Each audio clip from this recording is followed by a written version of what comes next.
I just want to start out first with my heartfelt thanks to those of you who've come out. You're here because you care.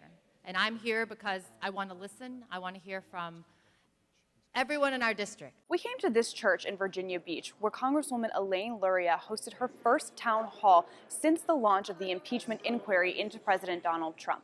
I understand that, the district I represent the seat may typically be held by a Republican, and people might say, well, why would you do that? You might not get reelected. I don't care because I did the right thing. Luria's decision to back the impeachment inquiry was particularly meaningful. President Trump won her southeastern Virginia congressional district by 3 points in 2016. That same year, GOP Congressman Scott Taylor also handily won the House seat with more than 60% of the vote. But Luria flipped the seat blue in the 2018 midterms, defeating Taylor by just 2 points. Now, Luria is one of 31 House Democrats representing districts won by Trump, and their support was vital in House Speaker Nancy Pelosi's decision to proceed down the path to possible impeachment. It could also make them vulnerable in the 2020 election. But the audience at Luria's town hall largely rallied behind her decision. This is more of a comment more so than a question. Bravo Zulu on your brave, patriotic decision on the impeachment inquiry.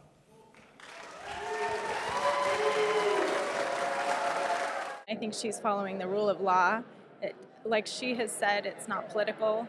It's about following the Constitution and enforcing things that are part of the Constitution.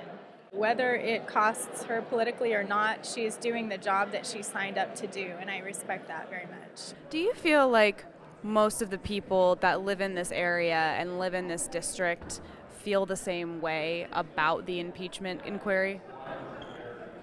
I don't think they agree with me as a Democrat necessarily, but this is a military community, as you heard, and they understand we're Americans. We stand up for this country. We have rules, and we have the rule of law. We're seeing among our friends who were leaning towards Trump and defending him a few weeks ago, kind of questioning that support more and more and more.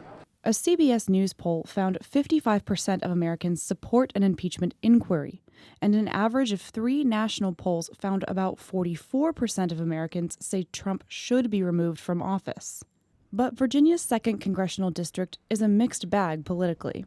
It encompasses blue urban areas like Virginia Beach, Hampton, and downtown Norfolk, along with huge military bases and rural areas that are deeply red. That's why some people say the audience at Luria's town hall was not representative of the district as a whole. I was just inside the town hall, and it seemed like most of the people in there are overwhelmingly in support of the Congresswoman's, push for an impeachment inquiry. There weren't really a lot of people that seemed to be super opposed to it. So, what do you think about that? Do you feel like that is representative of this district? No, I think what it's representative of the Democrats perhaps in her district. Frankly, if you look at the polling data, her constituents, this is a Trump district, and she ran as a moderate Democrat in order to work with the president, and now she's calling for his impeachment. I think it's a big waste of time.